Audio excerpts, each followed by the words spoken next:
와, 이 정도 보험료에 이만큼이나 보장해 줘? 네. 어머. Hi, I'm John Green. This is Crash Course World History, and today we're going to talk about something we haven't discussed much here at Crash Course: peace.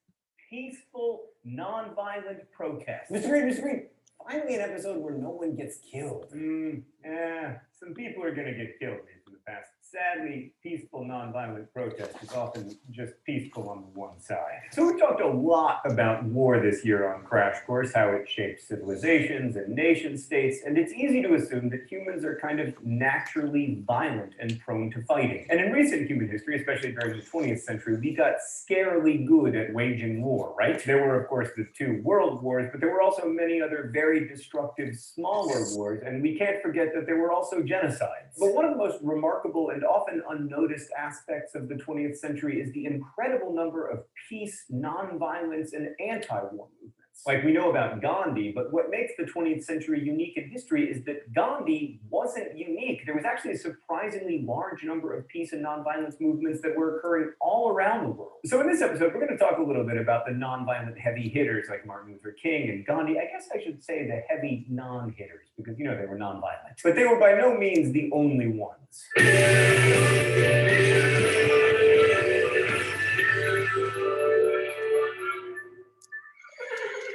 So by 1900, Europeans pretty much dominated the world. Even though there had been relative peace in Europe since 1871, Europeans, using new weapons, had unleashed an incredible amount of violence everywhere else on the planet. They'd colonized most of Africa, Asia, and the Pacific. Americans had also expanded across the continental United States and were making eyes at the Caribbean and Asia. And I want to be clear that this conquest and colonization was consistently violent, but some people were beginning to question the very... Hi, everyone. So here we are at the week 14, and before I forget, we should do the attendance. Yay, attendance. So I have to open up another browser and go to CUK site here and go to Cyber Campus and go to American Foreign Policy and attendance and week 14, add smart attendance, and make sure I'm sharing the screen. So go like this. And the smart attendance number is 158. 158 is your lucky number for smart attendance. 158. Okay, so made sure that I did that. And I will stop share and go back to I want to make sure that we are recording, and I think we are recording, and yes, we are recording. Good. So one other element to highlight is that some of you, of course, already opened your email and received the message from me requesting that you sign up for a conference session next week. And so I have to make sure that we screen share that, and I go here. And so here is the file. So it's go into Google Docs and sign up for a 30-minute conference session. And it's the same format, the same routine as with the midterm exam, except now it's the final exam. And so we will also have regular class, Zoom class on Monday and Friday of next week, partly because people signed up for debates to do their in-class debates this Friday and a week from this Friday, next Friday, December 11th, the last day of the semester. So we will also meet next week as well, including on Friday for our last debates next Friday, as well as debates for this coming Friday. And then you're going to send me, of course, your first draft of your final exam, which is posted here under assignments, and you can see take-home final exam. And so you should submit that through Cyber Campus by Saturday, this coming Saturday at 7 o'clock in the morning. And I will then spend Saturday and Sunday writing comments on those drafts and sending them back to you. And then you're going to meet with me on Zoom to discuss your first drafts and my comments on that first draft next week, as well as having regular class on Monday and Friday. So that's the plan. And again, the writer should use and cite information from the second half of the book, from 3 chapters, from chapters 7 through 12 of the course textbooks as a requirement of the essay. So, so that's the plan. So you are working on your final exam drafts, and keep that in mind. You should use and cite information from at least three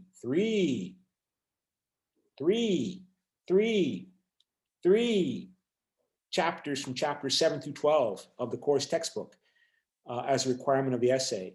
And same rules, right? 500 word limit with some plus or minus 10%, not including the references and the titles and your names. On the question, almost 30 years since the collapse of the Soviet Union, does US foreign policy towards Russia assume that Russia is an adversary, or has US foreign policy made Russia into an adversary in 2020? And did Donald Trump's administration, has it made a difference in terms of changing US-Russian relations? Is the relationship with Russia going to change between US under a Joe Biden administration and beginning in January of next year? And so that's the final exam assignment. And aside from that assignment, you have, of course, a mid-week essay, 150-word essay on this topic. To South Koreans, the political effects of the COVID-19 pandemic will increase globalization. And Antoine is signed up to be pro, and Sung Young Moon has signed up to be con. And please submit that by Wednesday, and I will write comments and send them back to you. Okay. Okay. So that's the plan for this week and next week. And so let me go back to the notes, and let me open up the notes for this week to make sure that we get to the notes. And let me share the screen for those notes. And so share screen, and there are the notes. And so these so-called transnational policy problems, US foreign policy must also address them in some way. Even ignoring them or denying them is a behavior, it's a policy, it's an action. So the US must respond to them. And Donald Trump has been very controversial in acting in a more independent, unilateral, America first attitudinal approach to dealing with these problems, if they even recognize these problems exist. I mean, Donald Trump still publicly denies that human beings are responsible for global warming and the consequences that are derived from that. But still, the United States has to cooperate with other countries, if only for trade, right? And the US economy benefits from trade, and also to protect national security from threats. So even if the United States sees one country as a major threat, like the way the Americans saw the Soviet Union as a major threat during the Cold War, is the prevailing view, still the Americans therefore have to be concerned about everyone else around the rest of the world, if only in order to make sure that everyone else doesn't become allies or do not ally with the Soviet Union, making the Soviet Union even more dangerous. If not the Soviet Union, then China. Even if the United States is more focused on its internal affairs and its own national security interests, it still must be concerned, for example, about Philippines' foreign policy or other countries in Africa foreign policy, because China is, as I said in earlier classes, is the biggest investor, for example, in Africa these days. China is the biggest investor in Africa. So, and if China is a threat to the United States, there's a problem. That means the United States has to be intensely concerned about what is going on in Africa, what's going on in the South China Sea. Aside from being focused on global issues from the perspective of the well-being of humanity, that's another perspective. But even from a nationalist perspective, the Americans, in terms of national security, have to be concerned about global affairs because of their concern that their adversaries may expand their influence around the world and threaten the United States. That was, of course, the concern during the Cold War after World War II, and why the Americans became so focused on globalization after World War II was in response to a perceived terrible, dire threat from the Soviet Union, the supposed Russian version of Nazi Germany. Professor, sorry, Yeah. but I think that we do not do our attendance. I did it. Yeah. The number is, I already did it. What was the number? Oh, I thought I did it. I think it was 158. Yeah, but why doesn't it show up here on the screen? Oh, yeah, 158. Okay, yeah, I mean, okay, 158. There you see it there, 158, right? Thank you, Professor. Okay, 158. So, all right, so,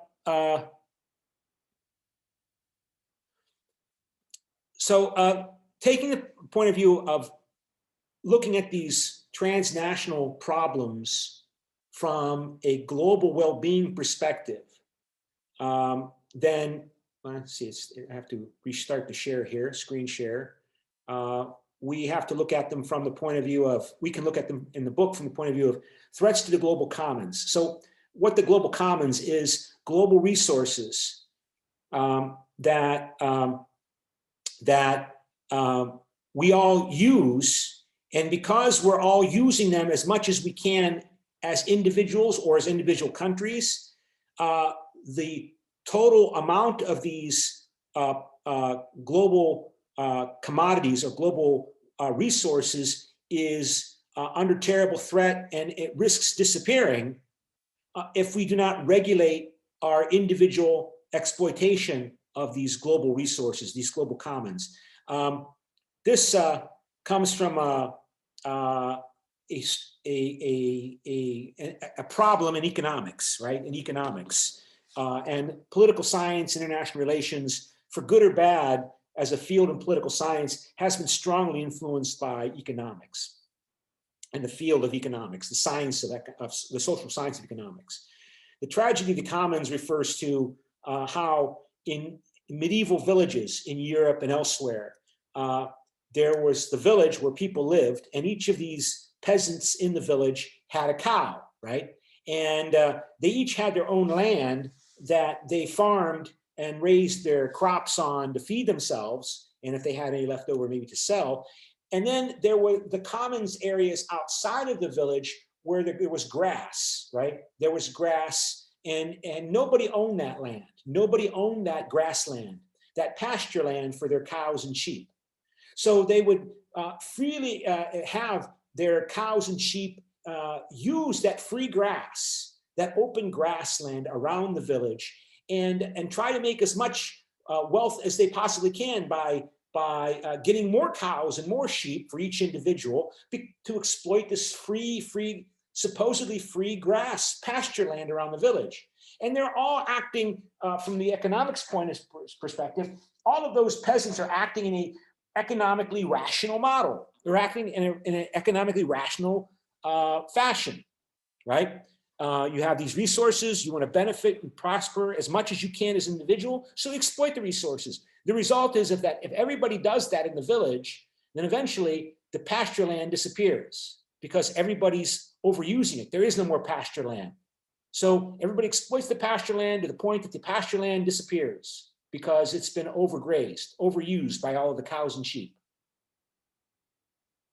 right? So you have to regulate. The villagers have to agree how to regulate. They're going to use that free land, that free grassland, that free pasture land that's around the village, if they want to preserve the pasture land and get benefits from it by protecting and maintaining the pasture land. So they have to regulate and limit their use of that free pasture land.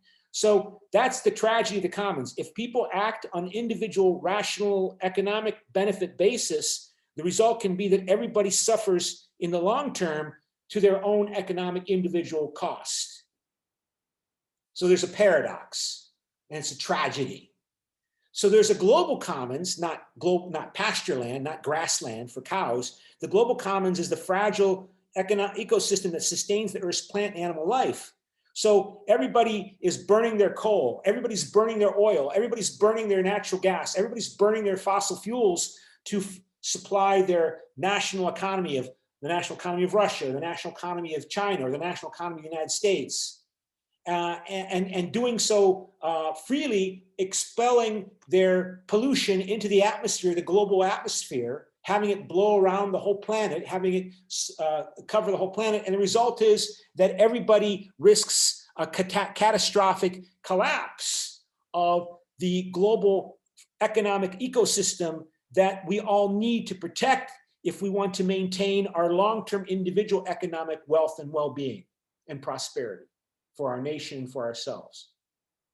But convincing people to cooperate is difficult. How are you going to make sure people aren't cheating, for example?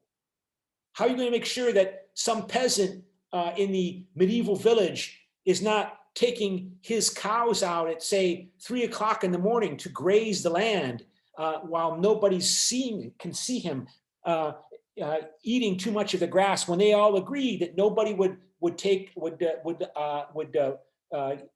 use the grassland for their cattle, say after 5 o'clock in the afternoon, in order to protect the grass, something like that.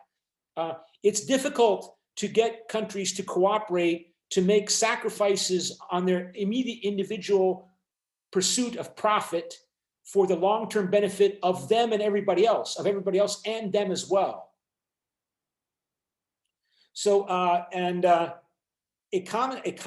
tragedy of the commons is a common resource risks being eliminated due to overuse unless an overarching governing authority intervenes. So, of course, in this medieval country with these villagers and these peasants and their cows, you can have the kingdom, the national government, or the state government intervene to regulate how people behave. But we don't have that at a global level. There is no global government that can enforce restrictions on national pollution and burning of greenhouse gases, burning of fossil fuels that produce greenhouse gas emissions, for example.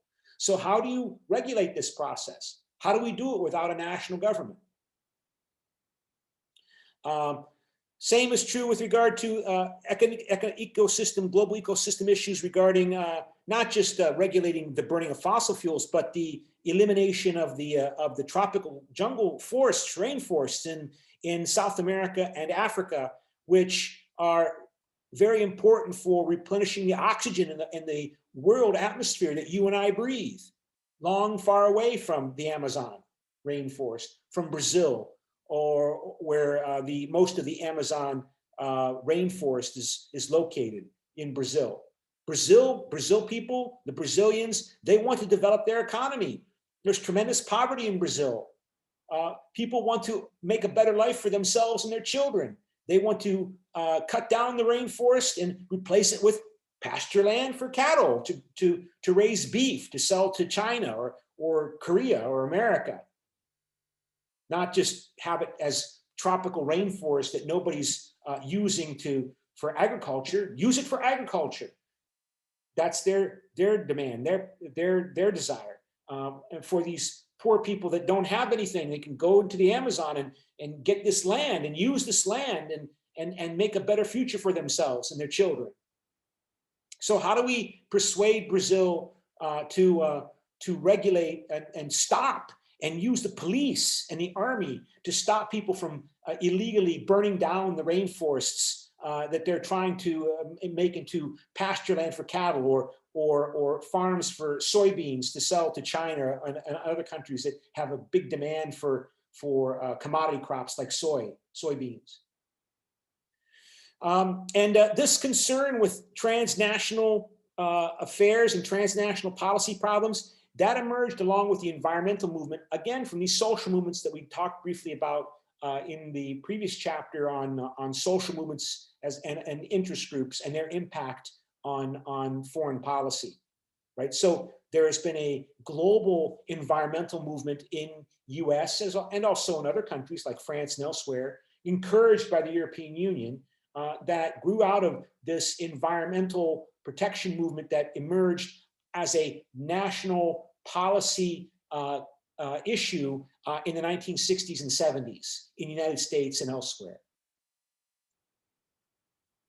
And of course, the immediate drive for it was immediate American local concerns and health concerns and pollution concerns about polluted water that Americans were drinking, or polluted air that was causing diseases like cancer in Americans. But along with that, national economic environmental policy issues, there emerged also a global concern with, for example, whales, and trying to protect whales from being overfished and eliminated as species by other countries that were hunting them. And then, even I remember back when I was a child, I mean, in high school, in middle school in the 1970s, there was lots of discussion at the time about global environmental change. The first models by scientists about the possible change in the global climate began to be reported in the national media. I remember in the 1970s that concerns that the world may be overheating. Discussion of that emerged in the early 1970s in the United States. And then it intensified into the 1980s. And it really reached a peak in American discussion about global climate change, not a peak, but a critical point in 1988. And I remember it was 1988 because there was a terrible drought, the worst drought the United States had suffered since the 1930s, struck the United States. And there was a NASA scientist who gave a speech to the US Congress and pointed out that this is going to become more and more common because scientists in the government and in research institutions were becoming more and more confident about their scientific models, their mathematical models about the impact of greenhouse gas emissions on global warming, on the global climate. And this scientist who gave this speech to the US Congress, I think his name was Easton, and I think he just retired not too long ago. I'm going to look it up on Wikipedia here, see if I can find it pretty quickly here. James Easton, I think was his name, and he gave a speech in which highlighting this. No, I'm not going to look for it now. I can look for it later. About see 1988 drought. Let's see if I can find it like this. But the point is that people have been talking about this to a great extent. And let's see if I can find.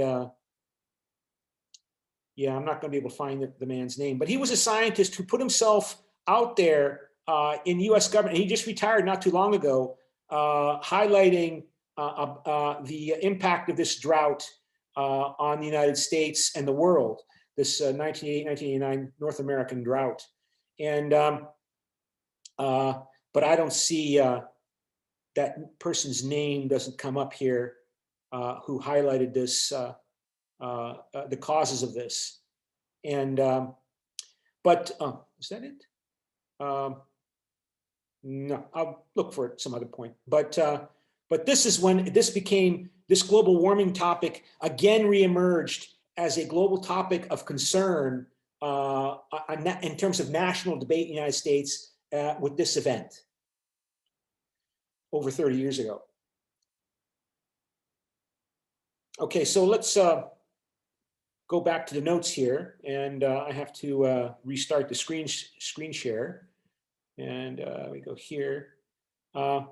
So the U.S. Congress responded by passing groundbreaking environmental protection legislation in the early 1970s, the Clean Air Act and the Clean Water Act. And these were passed, by the way, under Republican administration, under Richard Nixon. Richard Nixon, the Republican president of the United States, who sent the U.S. military into Cambodia, that triggered those protests at Kent State University that caused the deaths with the killing of the 4 college students at Kent State. It was a Republican administration that established the Environmental Protection Agency, was created under Richard Nixon, a Republican. And this is action of the Environmental Protection Agency and the Clean Air Act and the Clean Water Act have been the main legislative tools that the US administrations under Barack Obama, for example, have used to limit greenhouse gas emissions in the United States. Claiming that under the Clean Air Act, the US government was given the power by the Congress to regulate pollutants in the atmosphere. And the US administration under Barack Obama declared that carbon dioxide, greenhouse gas emissions, including carbon dioxide, like this, that's carbon dioxide, that's a pollutant.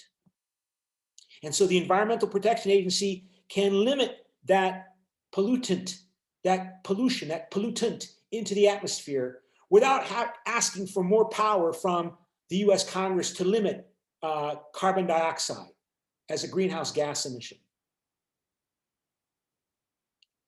And the US Supreme Court during the Barack Obama administration did approve, in response to lawsuits filed against the US government, did approve the claim that the Environmental Protection Agency already has the authority to regulate carbon dioxide emissions under the Clean Air Act.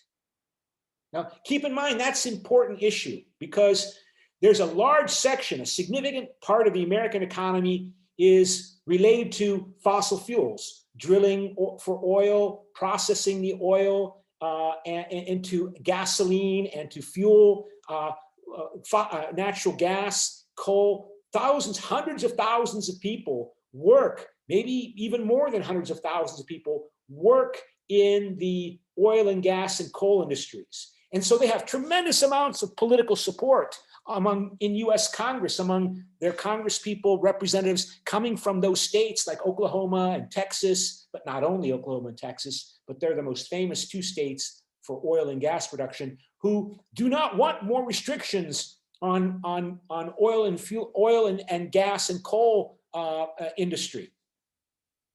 That because they see their well-being, their economic well-being and their profits and their jobs for workers being at risk from restricting or reducing or penalizing or taxing the oil and gas and coal industries.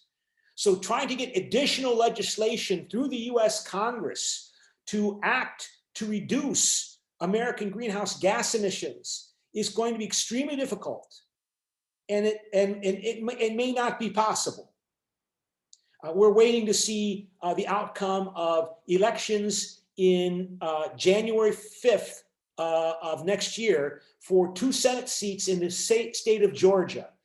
We have more elections coming up on the 5th of January next year that will determine whether or not Republicans or Democrats control the US Senate.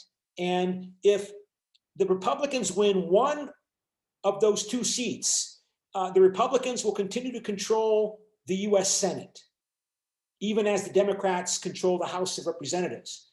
But it's very unlikely that the Republicans will ever agree to pass significant restrictions on greenhouse gas emissions in the form of more taxes or more regulation of the coal and gas and oil industries in the United States. So how is the US government going to address this problem? It's got to use legislation that's already been passed, the Clean Air Act.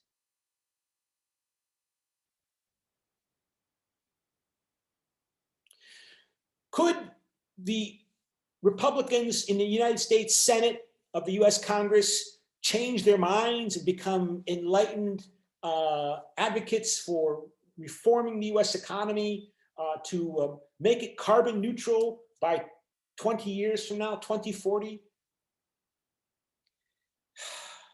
It's a difficult question to answer because greenhouse gas emissions do not have a state-face government representation as a threat.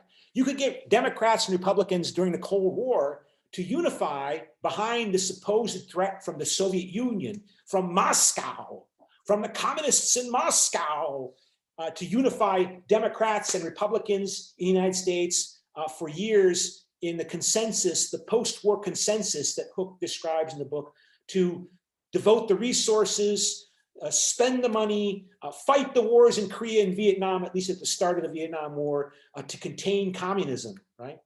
But how do you motivate Republicans and Democrats in the US to devote the resources and make the sacrifices to transform the US economy away from fossil fuels, away from oil and gas and coal, without putting a face on it in the form of China or some other country?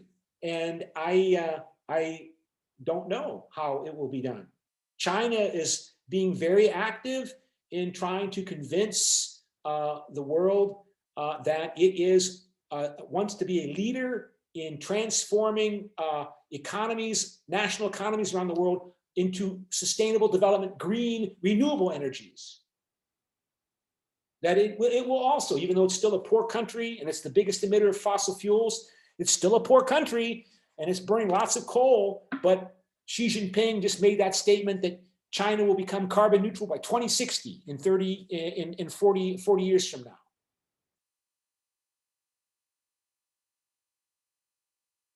So the Chinese authorities are working very hard to convince the world that they're not to blame for climate change. They're not to blame for this.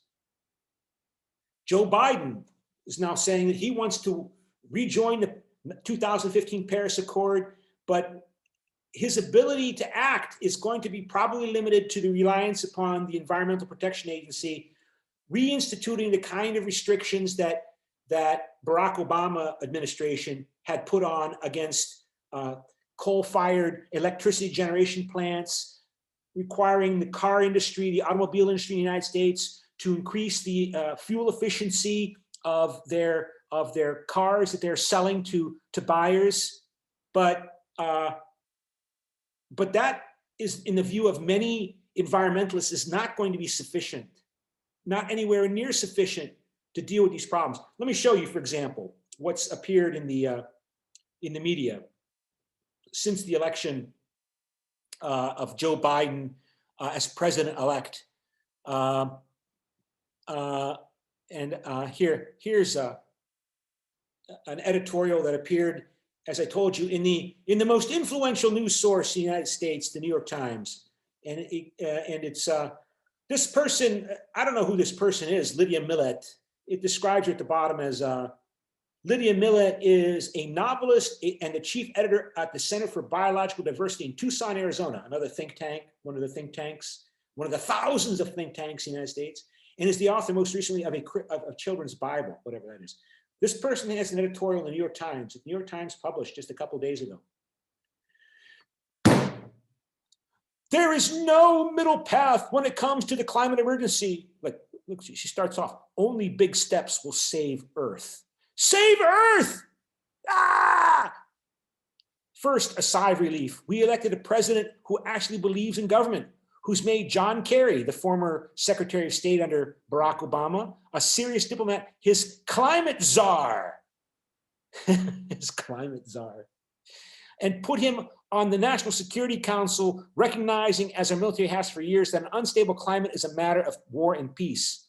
That term climate czar, meaning appointing somebody in the US government as having overall authority for a particular policy area. And I think that term was first used in the media, a czar, back in the early 1970s during the Nixon administration. And I think it was used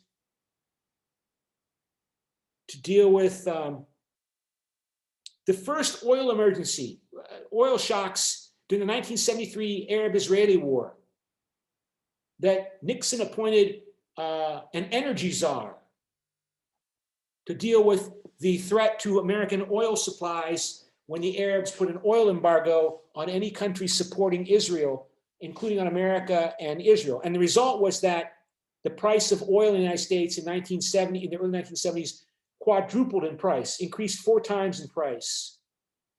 And I remember media reports in the newspaper about Richard Nixon appointing someone as an energy czar. And I think he appointed it might have been James Schlesinger, a czar, like a Russian autocrat. So here, this person is using this term 40, 50 years later, a climate czar. a climate czar. Well, we'll see. And put him on the National Security Council, recognizing, as our military has for years, that an unstable climate is a matter of war and peace. We chose a moderate to replace a demagogue, to replace Trump, in other words. In practical terms, we had to. But in the realm of climate change, as the young know, and that's you, you're young, you young people, the young whose turnout was crucial to Joe Biden's victory, whose motivation was in large part the urgency of the climate crisis, and whose share of the electorate will only grow. Moderation will be the kiss of death. We can't be moderate in dealing with the climate change crisis. We must take radical action, this person's claiming. And it will fail. We will fail with a radical finality. In other words, the world will suffer terribly if Mr. Biden's version of climate action turns out to be baby steps. Little baby steps, like redoing what Barack Obama did before Donald Trump undid what Barack Obama did. Donald Trump tried to remove the restrictions on using coal, to burn coal, to make electricity that Barack Obama instituted under the Environmental Protection Agency. Donald Trump tried to remove the limitations on fuel efficiency, to the demands to increase the fuel efficiency of new American cars. Donald Trump attempted to undo what Barack Obama did. So Joe Biden, is he going to go back to just basically doing what Barack Obama did? Those will be baby steps, incremental moves. And this person is saying that's not enough. Biden has told us that he's committed to curbing climate change. That, unlike his White House predecessor, Trump, he recognizes its importance. Hedging for swing state voters, like in Georgia, right? Texas, other places. Pennsylvania, there's a lot of natural gas production in the so-called process of fracking, right? That he won. Pennsylvania, Joe Biden won by 170,000 votes. However, he's also shrunk away from the Green New Deal and banning fracking. Fracking is that process for getting natural gas by fracturing the earth. That's called fracking, right? It's generated a lot of natural gas. And natural gas is much cleaner than coal, but it still produces CO2, carbon dioxide. And also unburned natural gas, methane.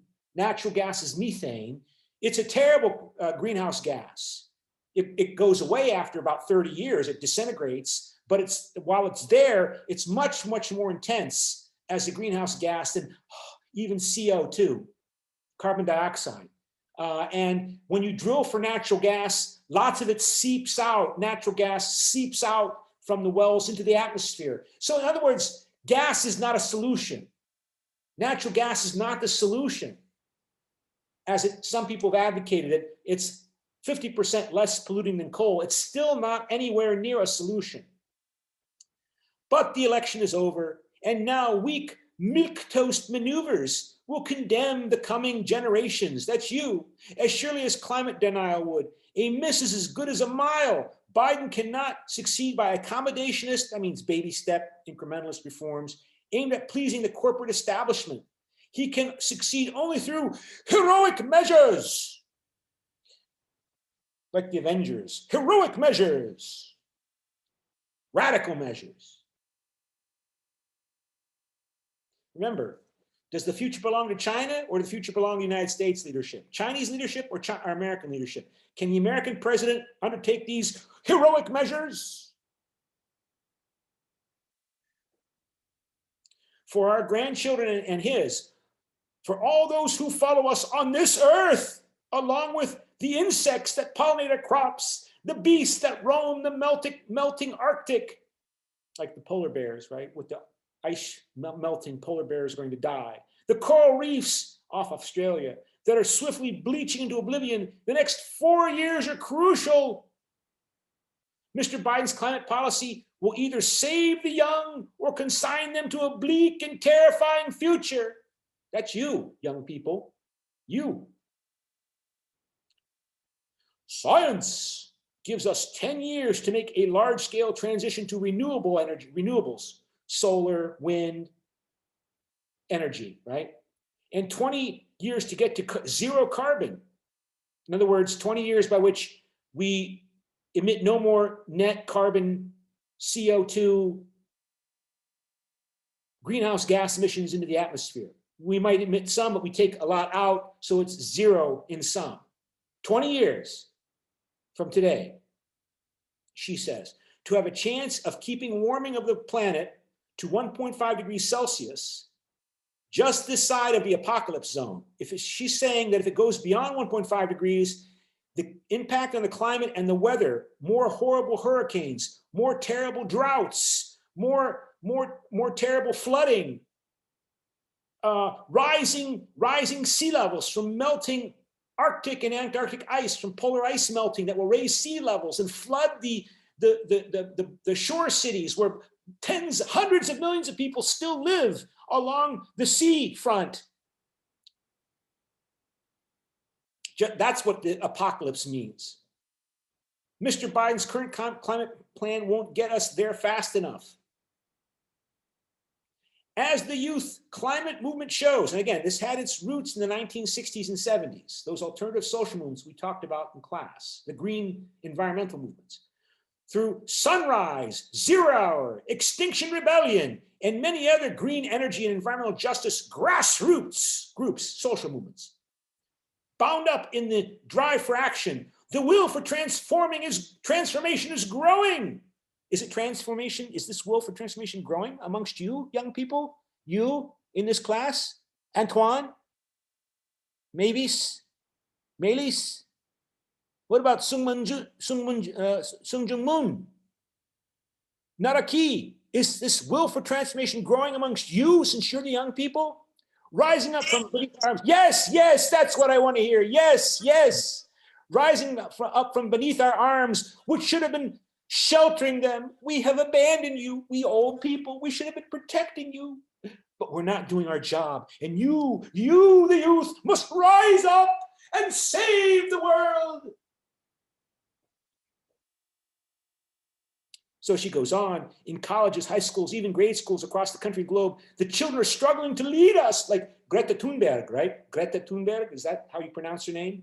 Greta Thunberg, that Swedish girl, right? We can marshal a broader social will, but it needs the strength of political will to be made flesh, the force of the executive, the dedication of public and private money to climate rational projects, the use of existing law, and the cooperation of nations. She goes on here. I didn't highlight this, but this is really powerful stuff. In the absence of such a unifying paradigm shift, deadly storms and wildfires will get worse, removing from our descendants the safety of home. Rising seas will remake the coastlines before we can adapt, undoing our great cities. Forced migrations will bring civil strife and autocracy. Waves of extinctions will unravel the ecosystems that give us clean water, clean air, forests, and fisheries, and forever rob us of the beauty and possibilities of a living planet.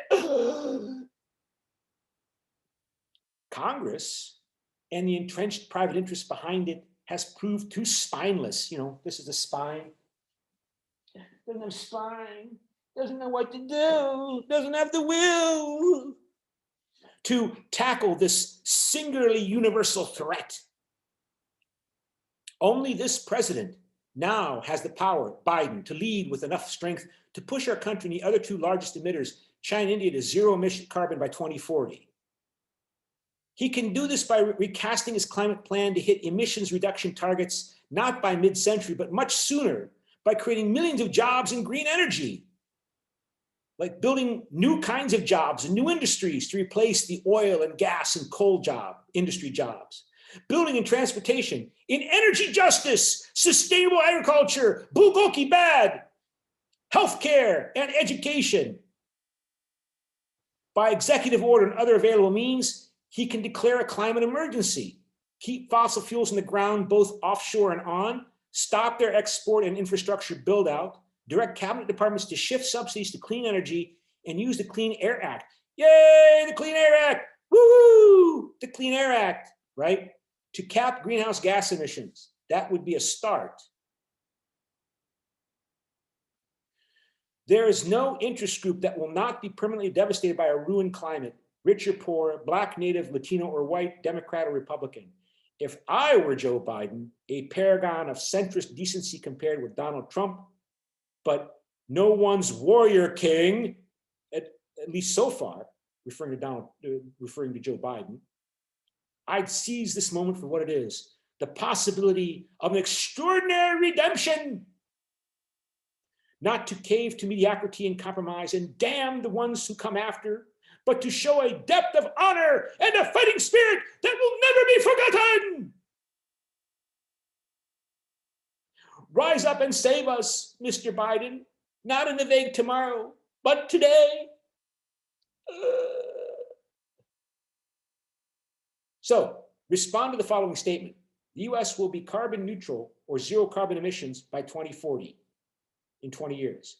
So let me go to the polling here and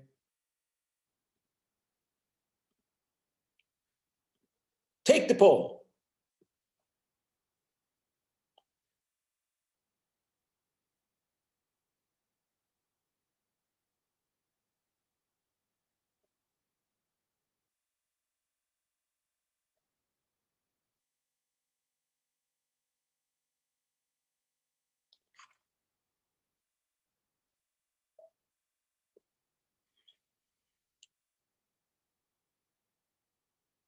"30 seconds.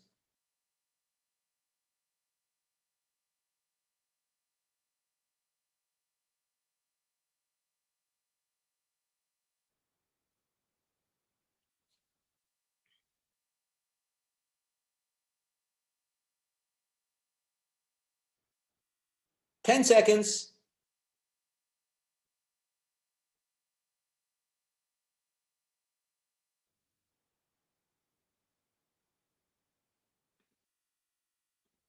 So there you see the results. You think this is going to happen, huh? I mean, Barack Obama, when he was president in 2008, he came into office in 2008 as the Democratic Party president from the Democratic Party, and the Democratic Party controlled the US Senate and the US House of Representatives. And they attempted to pass legislation through the US Congress to institute a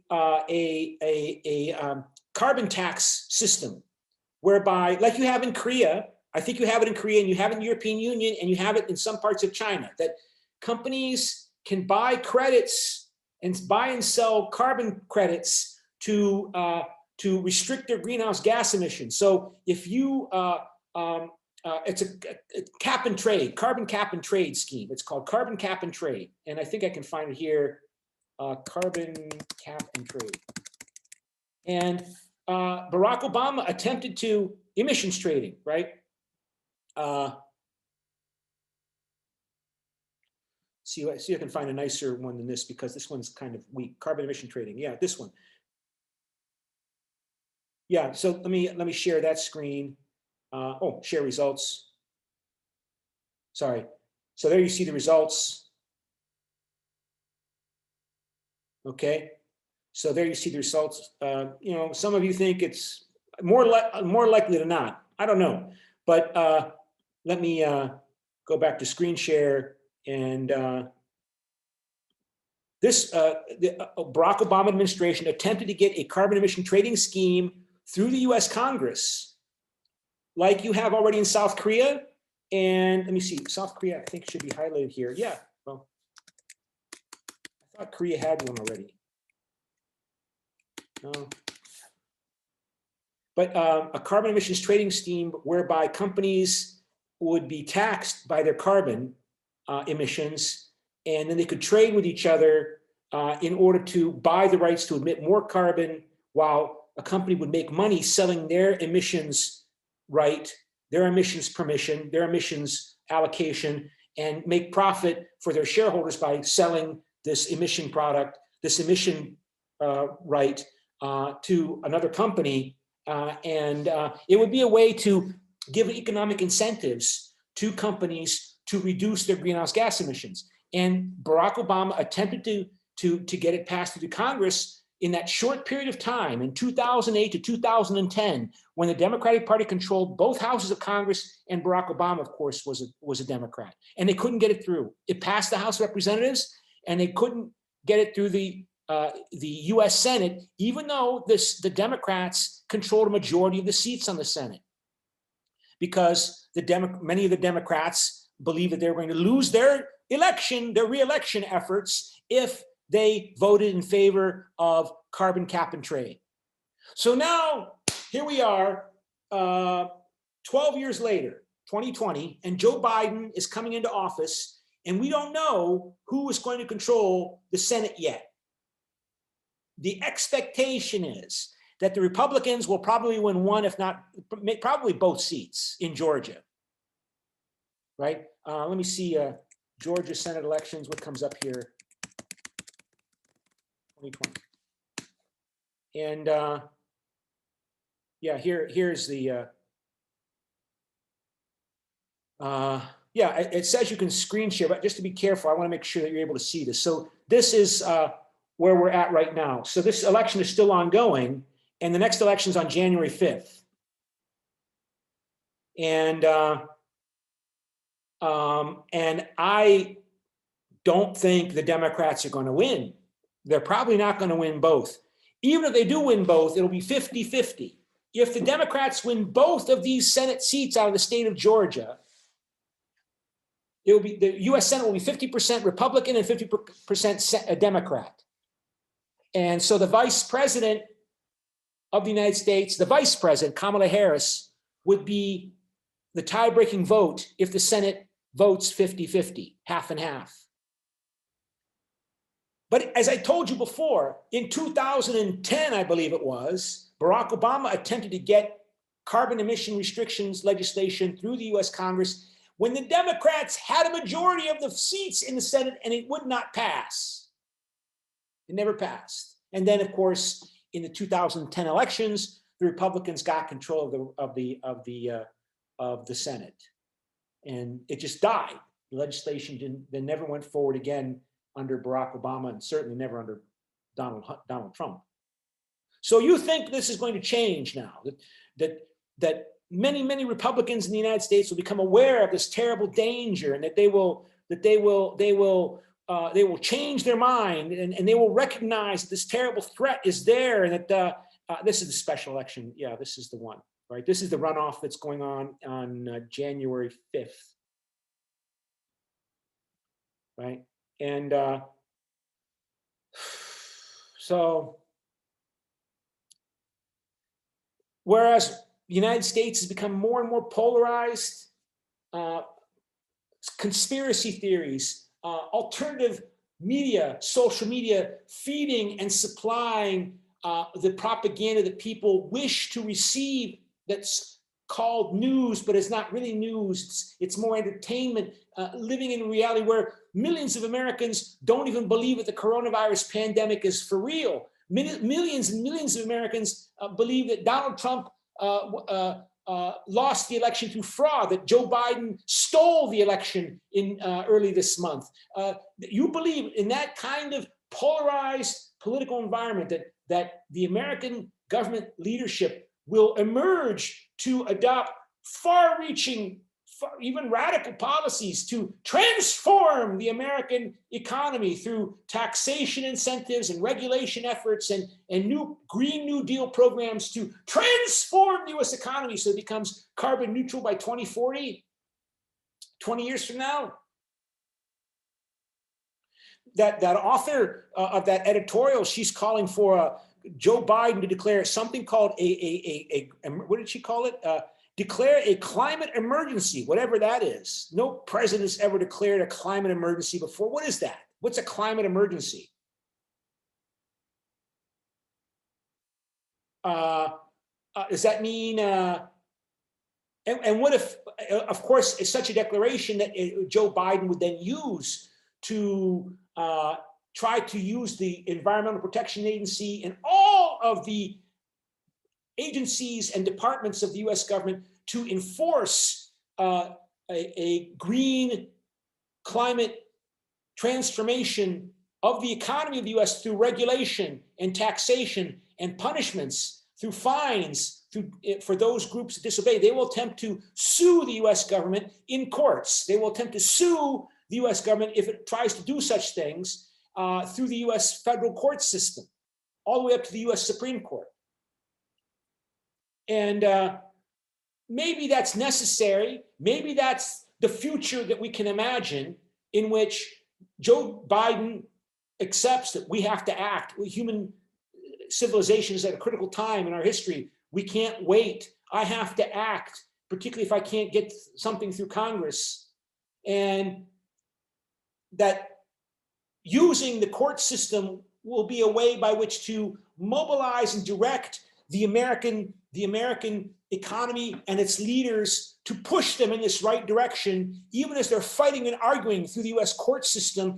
And the justices, the judges in the American court system will be sympathetic to Joe Biden and the scientists, the global scientific community, highlighting that this is a terrible threat and that they will rule in their action, in their decisions, in directions favorable to Joe Biden after he declares this climate emergency. The reason I'm talking to you about this right now is because I'm trying to write a paper on this very topic. The role of the judicial system as part of a global corporate community to lead societies where you have mass populist nationalism. So as I'm talking to you, I'm thinking through what I'm going to write in this paper because it's due in a week and a half. And Donald Trump claims one of the great achievements of his administration was that he put on 300 judges. Donald Trump administration nominated 300 federal judges to be on US courts, including 3 judges who are now on the US Supreme Court, right? Including Kavanaugh, Gorsuch, and Amy Coney Barrett. By the way, one of those judges, Neil Gorsuch, his mother, her name was Gorsuch. She had been appointed Environmental Protection Agency administrator, the director of the Environmental Protection Agency under Ronald Reagan in the early 1980s. And her job was to basically weaken the Environmental Protection Agency, to weaken it, to limit its regulations over pollution. Ann Gorsuch was her name. And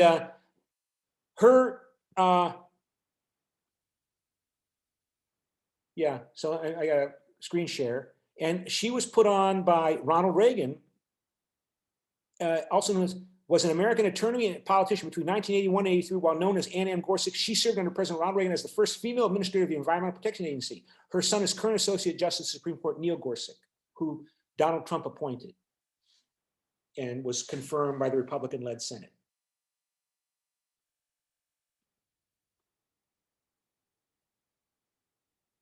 And she was very controversial because she was the first Environmental Protection Agency administrator to try to weaken the EPA. She was the first female, and she tried to weaken it. And she was forced to resign eventually.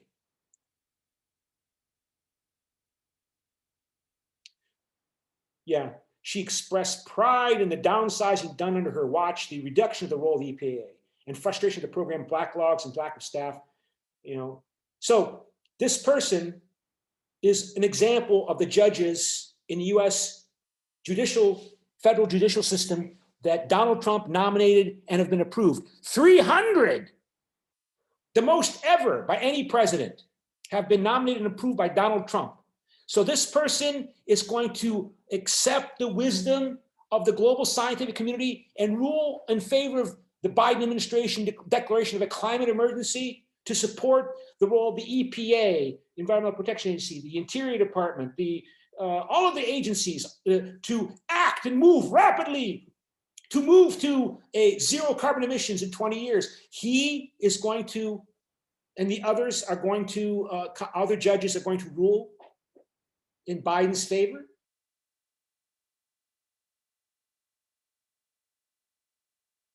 I might want to believe they will, but I don't know. I mean, these people see a threat. Those of you who had me in the classes know I talk a lot about nationalism, right? Nationalists see a threat or challenges to the sovereignty of the nation. They see these anti-vaccine people, these coronavirus hoax viewers, these climate change denialists, they're all American nationalists for the most part. They see a threat to American national sovereignty, to the sovereignty of the American nation from this global epistemic transnational policy focused community. They see a threat to American sovereignty from these globalists, they call them, that they think want to take America's prosperity and freedom and give it to poor people around the world.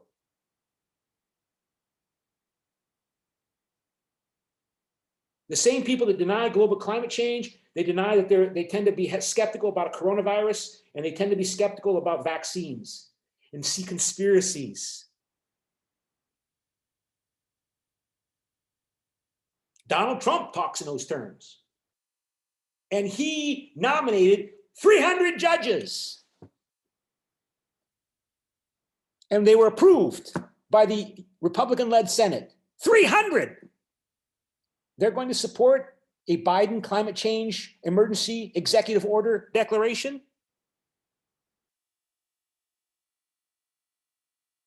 Or something worse going to happen? That basically some kind of military intervention to enforce this emergency.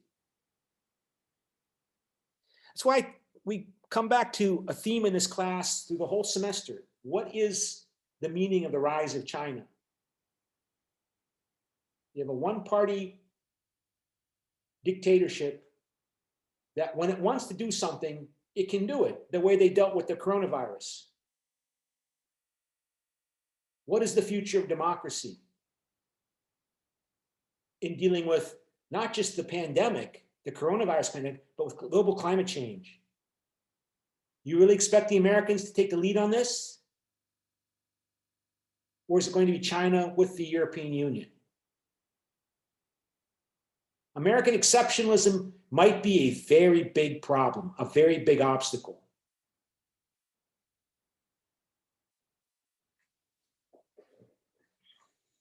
The other justices that Donald Trump nominated and were put on the Supreme Court include this person. Donald Trump nominated him. He's on the Supreme Court, and Amy Coney Barrett. Since this is the American University, the Catholic University of Korea, she is the latest nominee who is now on the U.S. Supreme Court, and she is an intense Catholic. An intense Catholic, and she was just approved, and she's just started hearing cases.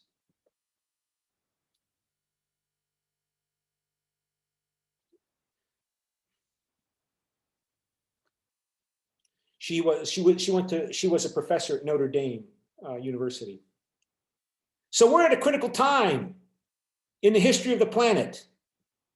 And I believe that. I believe the scientists.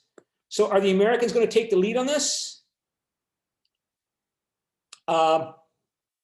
Okay, so I want to divide you into groups again, and I want you to come up to a decision about whether or not you think the US is very likely, neutral, can't decide, or unlikely, or very unlikely to become carbon neutral by 2040, in 20 years from now, given what we've just discussed. So put your group along this continuum, 1, 2, 3, 4, 5. And let's make the second person in the group be the person in charge of reporting. So let me go to breakout rooms, go into groups of 4. So second person on the list, ready, set, go. And the second person is Im Young-woo for group 1, Kim Hyun-chul for group 2, Sung Jun Moon for group 3, and Laura Steyert for group 4. And each of these 4 groups, decide where you fit along this continuum. 1, 2, 3, 4, 5. If you're 1.5 or 2.75, okay, come up with a number where you are along this continuum, okay? Come up with a number where you are along this continuum between 1.5, 2, 3, if you're at 1 or 5, and explain why with regard to this statement that the US will become carbon neutral by 2040. Open all rooms. Rooms are now opened. The second person on the list will report.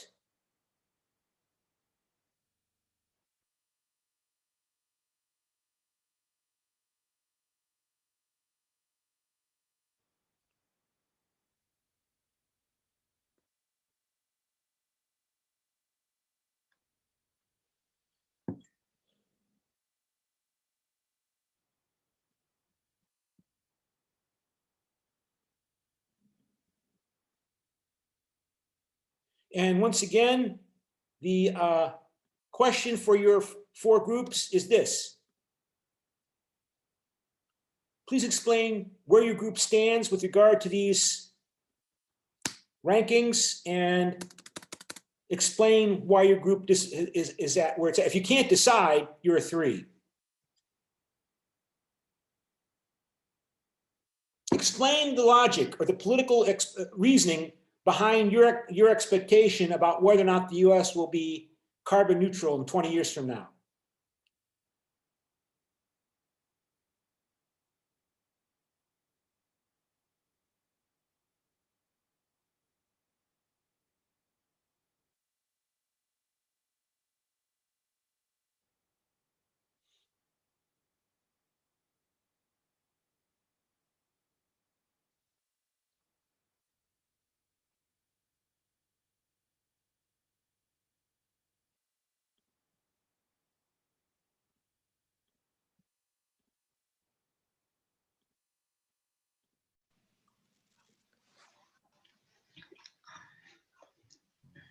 So then, do you guys have any ideas? I think it's likely that by 2040, I can't hear you very well.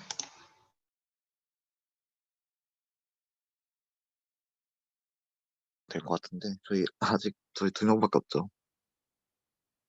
같아요.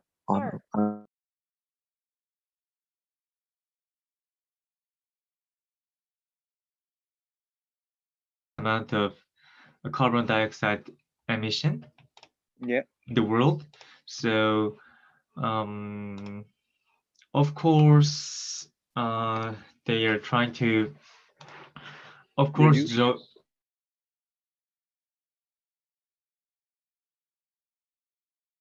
What position do we take? Because I'm pro and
Just a couple more minutes.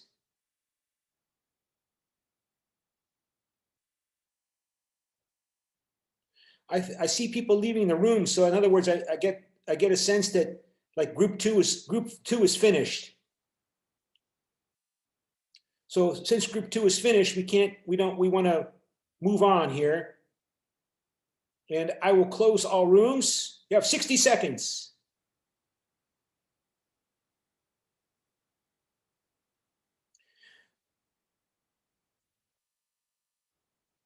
Also, can somebody please tell me who is iPhone? Who is the person under the name iPhone? I need to know who that person is so I can give him participation credit. Is that Antoine? Who is iPhone? Yes, it's me. Okay, I just want to check because I need to Yeah. know who's so I can give participation credit. Yeah, sorry. It's because I'm with my phone. 20 seconds.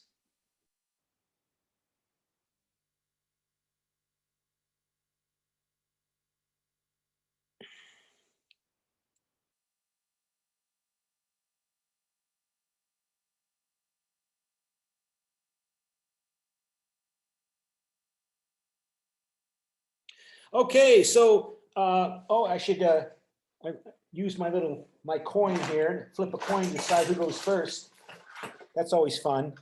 So heads, George Washington, the father of our country, is 1 or 2, and it is tails. So it's group 3 or 4. Heads is group 3, and it is tails again, group 4. So Laura Steyer, you go first. What did your group decide in terms of where they are on this continuum? And please explain your answer. So we think that it's unlikely. So between 4 and 5, unlikely and very unlikely that they will make it in 2040, due to the fact that the Senate, who is in charge, is very conservative. A lot of people in high positions actually benefit from the withdrawal from the Paris Climate Agreement. That's why Trump actually did it in the first place as well, because it would benefit many companies inside the US. Also, it's a very capitalist country. So the price that it would take to make all things more in favor of climate change would cost too much to many people. And there's like 70 million people who actually voted for Trump who were for the climate withdrawal. And there's also this large hoax in America going around that climate change is actually not real. There's this distrust. There are a lot of conspiracy theories about it. And there are actually many science deniers as well. So we believe that there's a lot of resistance in comparison to the other countries.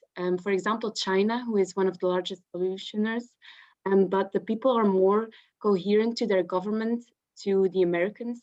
So we believe that it's unlikely that by 2040, they will reduce their carbon emission.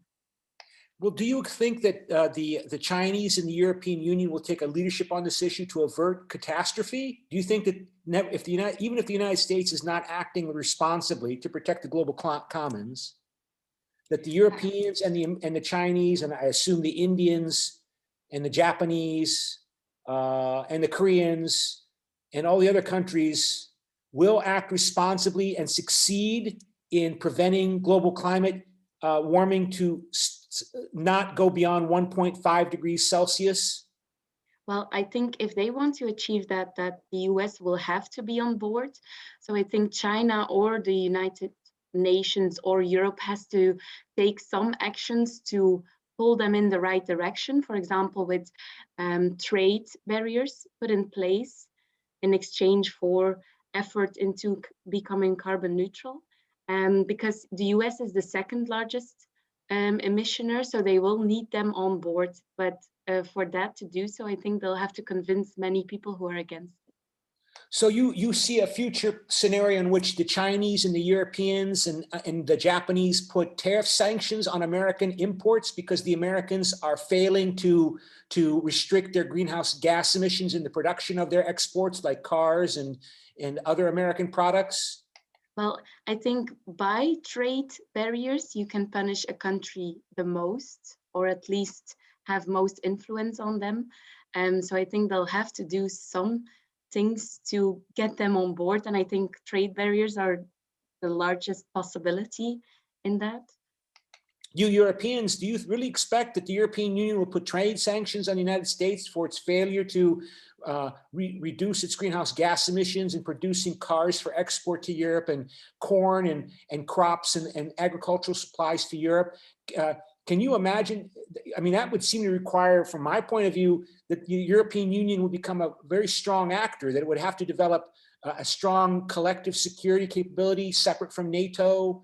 I mean, it's a very unusual scenario you're portraying, that the world has to basically contain the United States in the economic sector because the Americans are a threat to the rest of the world's well-being as they so perceive it. Well, I think like Europe is a very large supporter of climate change, as well as China, who has done great efforts to reduce so.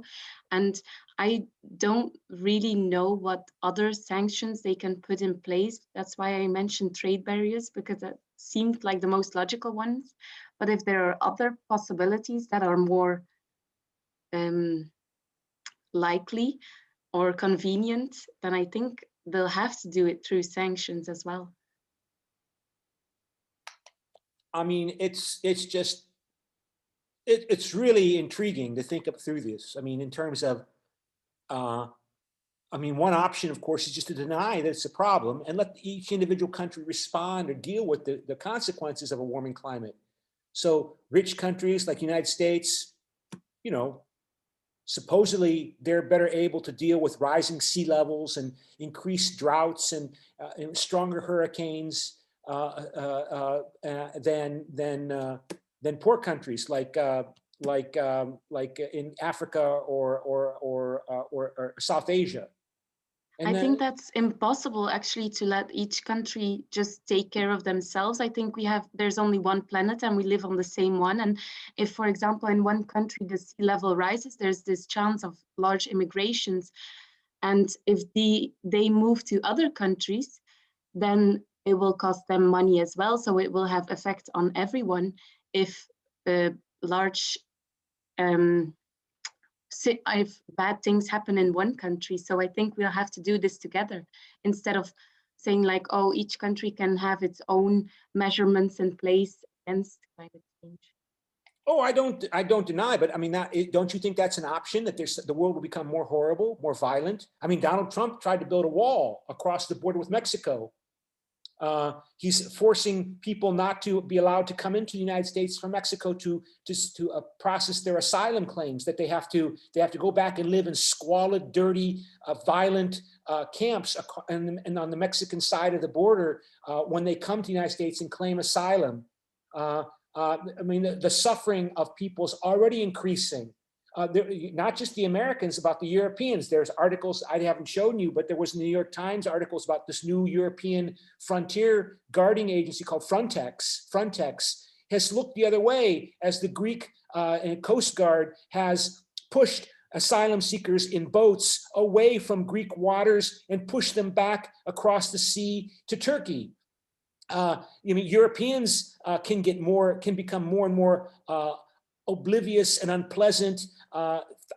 Tens of thousands of people have already drowned trying to get to Europe from Africa, drowning in the Mediterranean Ocean in the last 20 years. I mean, I saw an estimate a couple of years ago, 20,000 people have died drowning in the Mediterranean Sea by failing when their boats capsized and trying to cross over to Europe illegally. I mean, that's just one option. The world becomes a more violent, horrible, nasty place.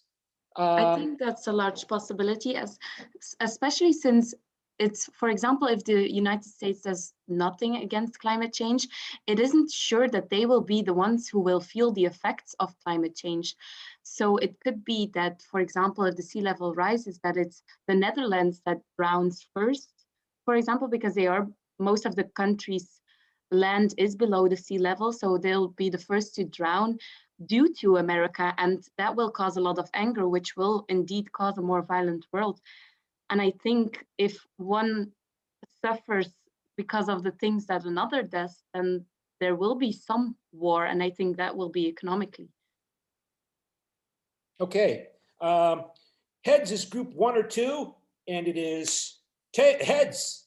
And heads is group 1, and it is tails, so group 2. And group 2 is Kim Hyun Chul. Kim Hyun Chul, what did your group come up with? Can you hear me? I can hear Hello? you. Yes. Okay. So the US will carbon neutral or zero carbon emission by 2040. Come up with neutral cannot decide number 3. Why? Why couldn't Yeah. you decide? Because actually I just wanted to say that it's unlikely because the US is usually not really come with a like they don't really care about how uh, the natural is going on. It's not really an eco-friendly country, but the US is the country where they have to put their attitude in front of the world because they are the country who's holding the world. Uh, uh, the world is because the US is leading the world. So they have to look how the situation is going on their the natural and the things that they have to take care of it because so that's why we decided the neutral and cannot decide it. Well, I mean, I don't know. You say America's leadership of the world. I mean, Donald Trump lost the U.S. presidential election by, 200,000 votes. 74 million people voted for him. I mean, I don't know. That you say Americans are interdependent. Americans are leaders of the world. American interests are tied up with the rest of the world, and that may be true. And I think it is true. We're all interdependent. The question is, do we cognitively recognize that? Do we intellectually understand and appreciate that? And often people refuse to recognize what is materially true. Yeah, I mean, sure, the Americans are experiencing the effects of greenhouse gas or climate change. With they're saying, for example, hurricanes are becoming stronger, droughts are lasting longer, so fires are burning in the American West for longer periods of time, and scientists are saying that this is partly due to climate warming. But many millions of Americans, they say, well, they don't care, or they say they don't believe it's true, or they say, well, we'll just deal with it. It's better than paying gas taxation on gasoline the way South Korea has the most expensive gasoline in the world because of taxation on gasoline to make and give people incentives not to burn it. The American gasoline is cheaper than bottled water. When you go buy gasoline in the United States, it's cheaper than water. And the Americans like that. Many millions of Americans like that. They don't want to hear they don't want to hear claims of interdependence and the suffering of people in cities in America with stronger hurricanes and people's houses burning down in California. They say that's always, and they come up with rationalizations. From reading in the beginning part of the textbook that the American government was constitutionally structured to make it very difficult for the central government to take leadership.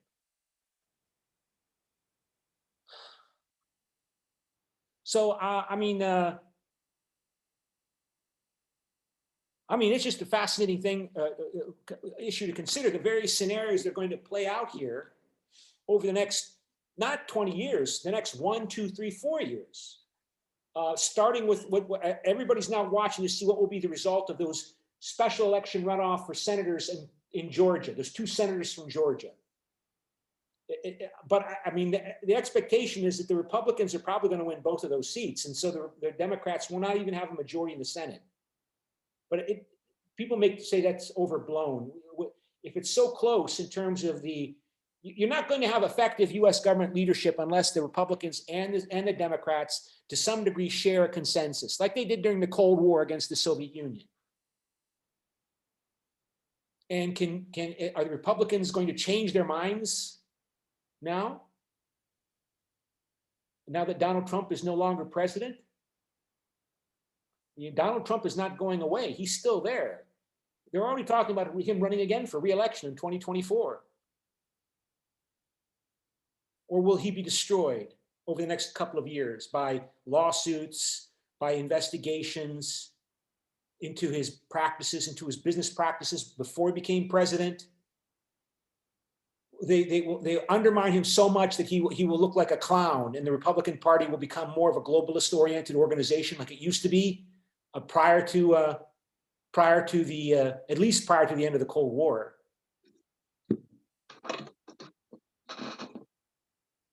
What will be the role of the judiciary, the judicial branch, the Supreme Court, the federal courts in this process?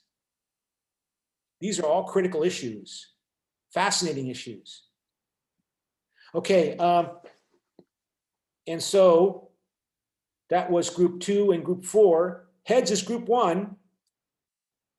I want you to see what I'm doing here. So heads is group 1, tails is group 4. Oh no, group 3, sorry. And it is group 1.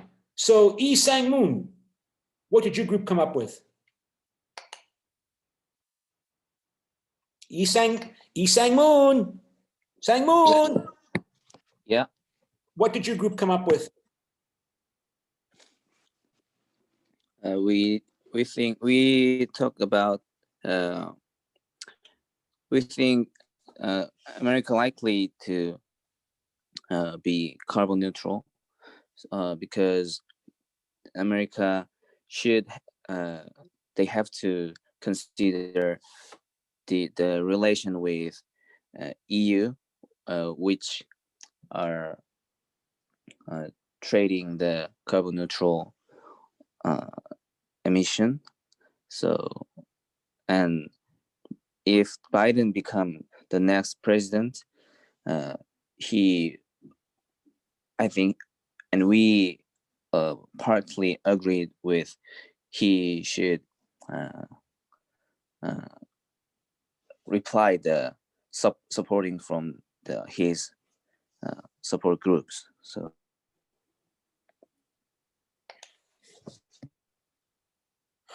Well, okay. Are you hearing me? Yeah. I just, why you think Do you hear me? Yeah, I'm just wondering why you think that Biden is going to be successful in, okay, you say we have 20 years. So over the next 4 years, let us say he will start this process so that as the years pass, in 20 years, the US will become carbon neutral. Maybe, I mean, I can see if steps have to be taken, strong steps have to be taken every year for the next 20 years, right? And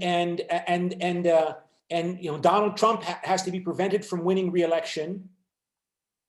I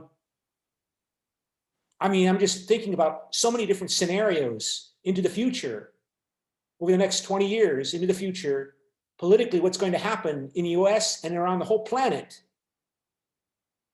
Keep in mind, I don't want to make the Chinese sound like they're great. Some of you pointed that out, right? That the Chinese also promised that they were going to act to reduce the pollution that produces the yellow cloud that floods over South Korea at times. And they didn't do it, even though they said they would.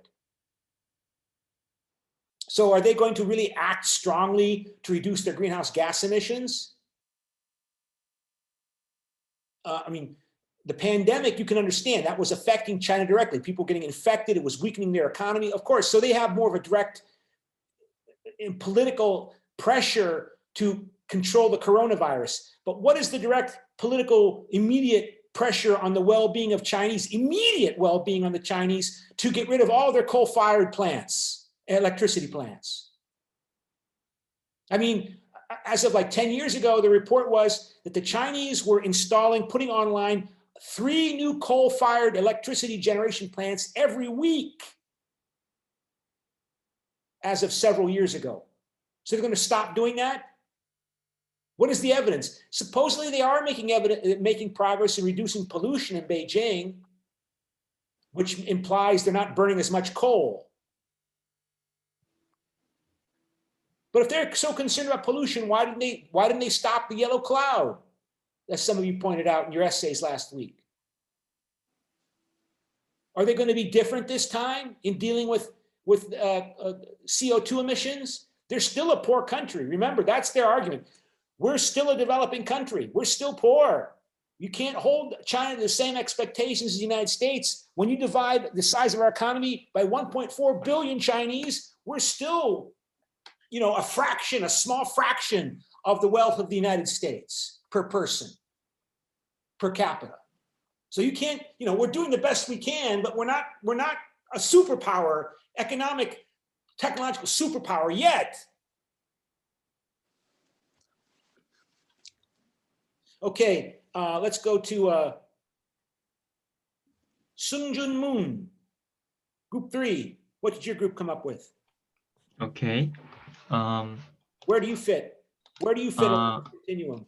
Okay, our group come up with that it is unlikely that the US will be carbon neutral, zero carbon emissions by 2040, and this is because first, the US shows the second largest amount of carbon dioxide, the use of amount of carbon dioxide. So next to the US is the second largest country in the world. So there are a lot of much portions, and if they replace that into another, if they want to be carbon neutral, they may be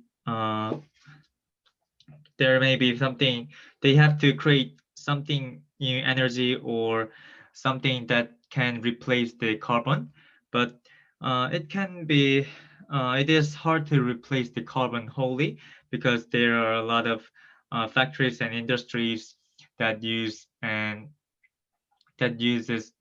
use carbon. And according to the article, the use of carbon dioxide in US in 2019 increased 3.4 compared to the previous year, and in 2015, the Barack Obama he said that the US want to decrease the amount of carbon dioxide in 2055, but they cannot reach the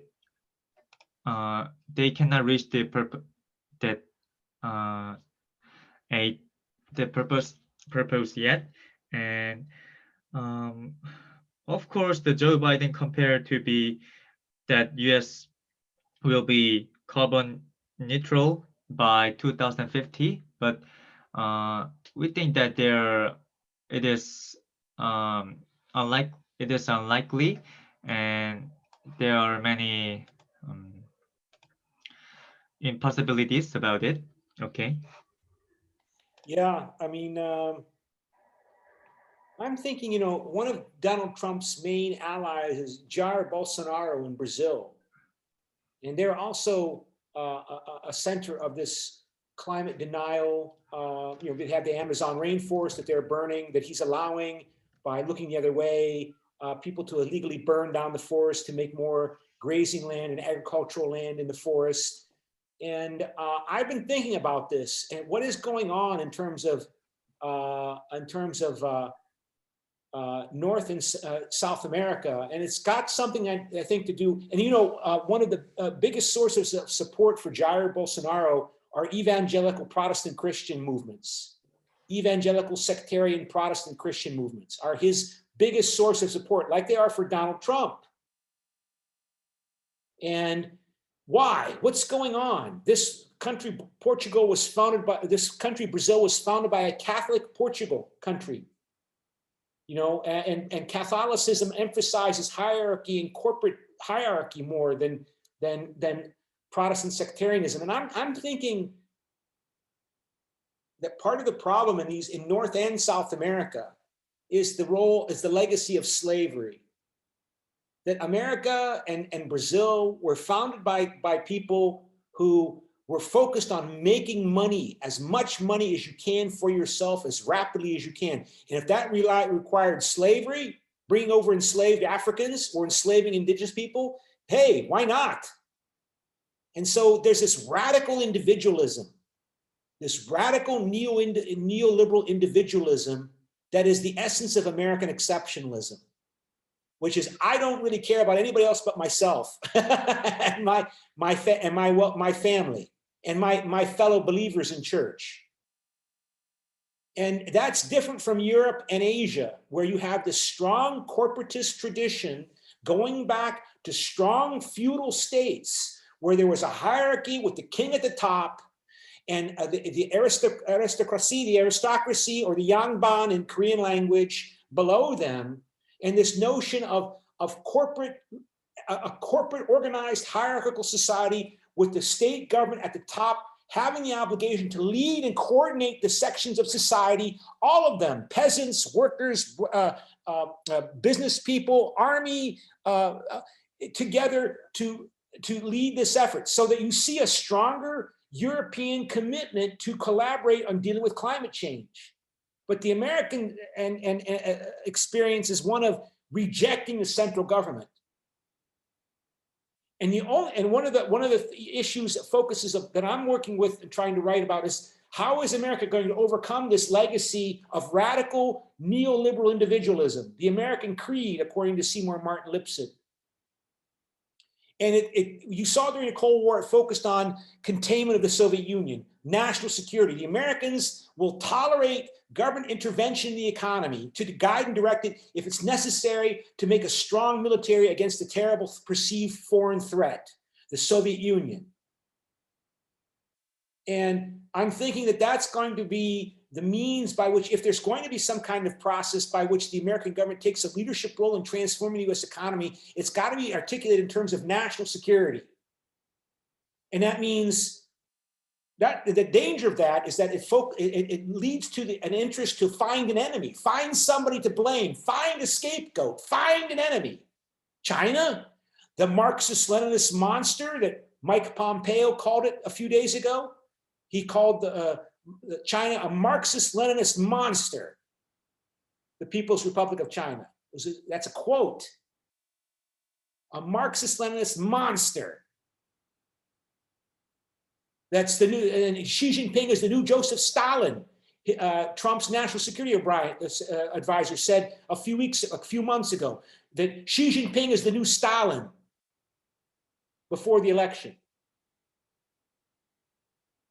That's the danger.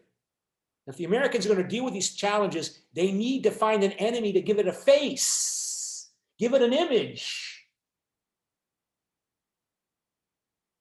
And I think the Chinese know this. That's why they're saying all the right things about globalization, about becoming carbon neutral, because I think they know this. My sense is, that's my personal impression. And it's going to be, the European Union will have to play an important role here to prevent a new Cold War. And I don't know if they really can do it. If they're going to, I mean, like Laura said, you're going to put sanctions on the American exports imported into those countries because the Americans refuse to reduce greenhouse gas emissions in their production of their exports. So it's not fair to European companies that have to pay extra taxes and adopt extra costs because they're limiting or using more expensive, sustainable, renewable energy sources in their production. So they have to be protected from cheap American imports that use dirty coal and oil and gas in their production. And then I can imagine that being said, and it is being said right now, but to actually implement that, you're going to put sanctions on America? The leader of NATO? Maybe the Chinese and the Europeans together put sanctions on the Americans? One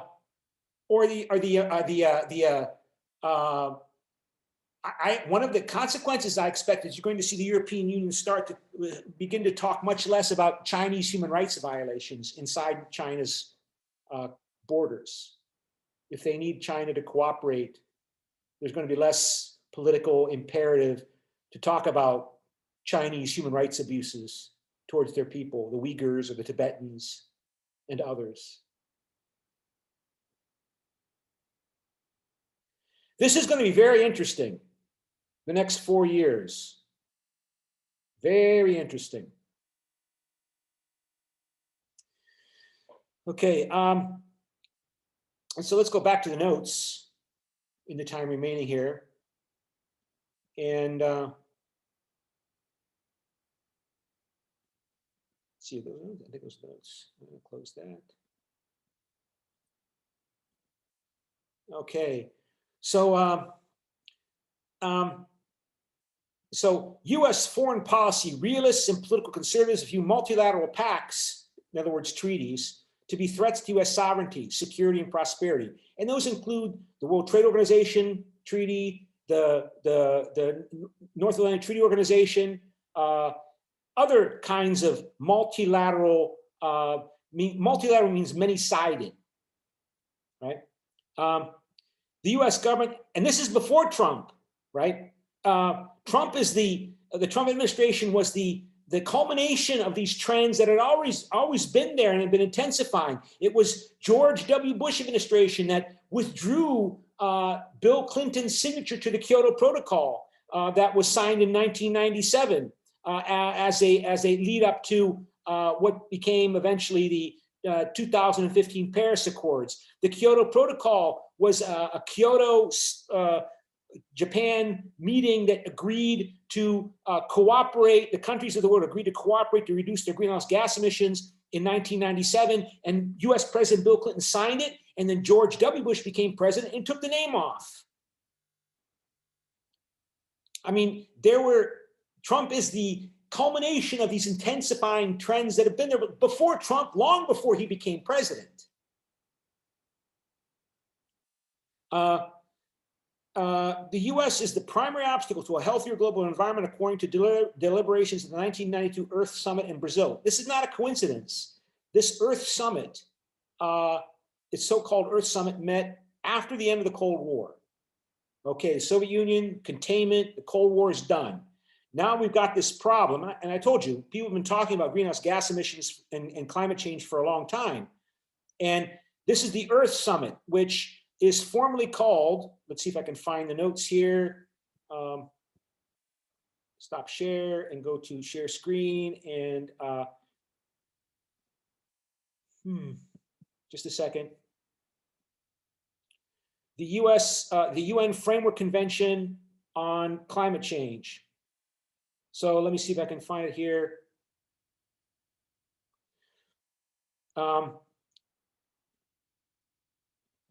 This is the 2015 Paris Agreement.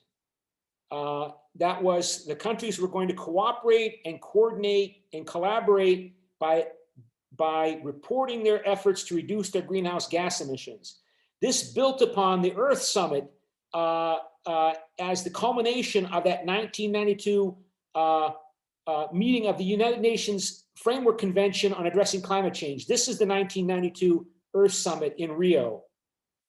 It produced this formal agreement that we're going to talk to each other about reducing our greenhouse gas emissions. The United Nations Framework Convention on Climate Change is an international environmental treaty addressing climate change, negotiated and signed by 154 states. The United Nations Conference on Environment and Development, formerly known as the Earth Summit, informally known as the Earth Summit, held in Rio de Janeiro, Brazil, from 3 to 14 June 1992.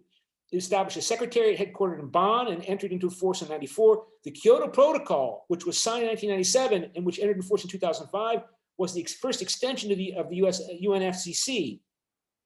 It was superseded by the Paris Agreement, which entered into force in 2016. The first thing Trump did was removed the President Barack Obama's signature as US president from the Paris Agreement.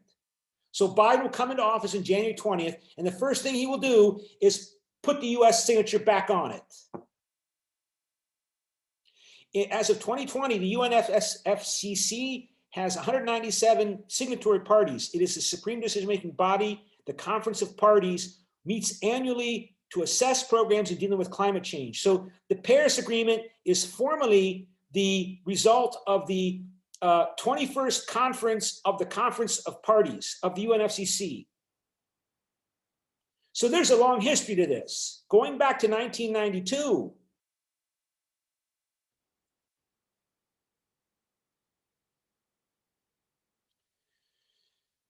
But all it involves is a commitment to communicate, gather data, report on your progress.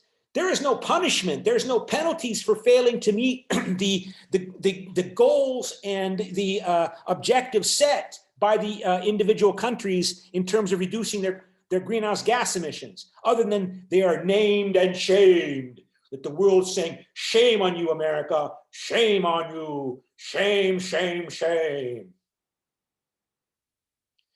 It can become more important if you and me punish our governments for failing to support these actions, or we also punish companies that refuse to reduce their greenhouse gas emissions in their production of their products. Europeans are much more willing to take into consideration social consciousness in their buying and consumption decisions than American consumers are. And now non-governmental organizations monitoring their behavior play a critically important role in reporting to Americans and Europeans and Asians about whether or not companies are making a good faith effort to reduce their greenhouse gas emissions in their production activities. I mean, the one item that companies dislike the most is bad publicity. They hate bad PR, public relations, bad publicity. And non-governmental organizations play an important role in monitoring their behavior and the behavior of governments. And you see some of these NGOs being referenced in that news report that I just highlighted. Sunrise and what was, let's look up Sunrise. What is Sunrise? What does Wikipedia say about Sunrise?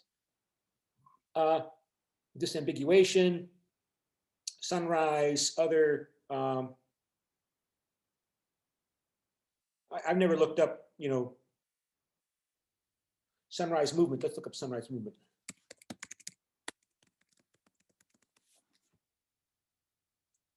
Sunrise Movement is an American-led political movement coordinated by Sunrise, a 501c4 political action organization, then a non-governmental organization, right?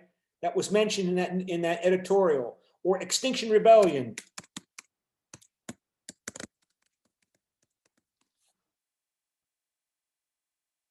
Another one. Nonviolent to compel government action to avoid tipping points in the climate system, nonviolent civil disobedience. These are examples of interest groups focused closely on world efforts and national efforts to address climate change. And they attempt to pressure not only governments, also companies and corporations to act to address the climate crisis. Okay, that's all we have for today. If nobody has any questions, I'm gonna end the class. Okay. Sir, I want to say about something personally, but I was a little bit late for the class, so can you turn me to Okay. 10 minutes? Okay. Anything else? So I agree with the personal insist that America finds someone to blame, but apart from that, the EU is trading carbon emissions, and other countries still and also participate with that. So, do you think really U.S. ignored that international trend just because the low cost of gas in the U.S.? Well, I mean, I don't say we say the U.S. I mean, American companies, American consumers, American voters, American activists are concerned. But Donald Trump was focusing on winning re-election, and the core enthusiastic supporters of Donald Trump see a terrible threat to American sovereignty from any kind of international coordination by international activity like the United Nations Framework Convention on Climate Change, right? or even the COVAX pandemic coronavirus effort. You read on these crazy social media posts about how Bill Gates is trying to use vaccines in order to put microchips in people to monitor them and control them. I mean, it's all craziness. So there are different sectors or groups in America. The question is, how politically powerful and influential are they? The globalists they don't have as much in passionate support. There are some among young people, Sunrise Movement, Extinction Rebellion. Yeah, there are those people, but you know, the model American citizen is a nationalist, and that's why I'm saying the next 4 years are going to be very interesting. I mean, if the coronavirus pandemic hadn't happened, I think Trump would have been reelected. If the pandemic had not occurred. So let's see what happens in 4 years. Okay, anything else? If not, I'll end the class. Bye. Thank you, Professor.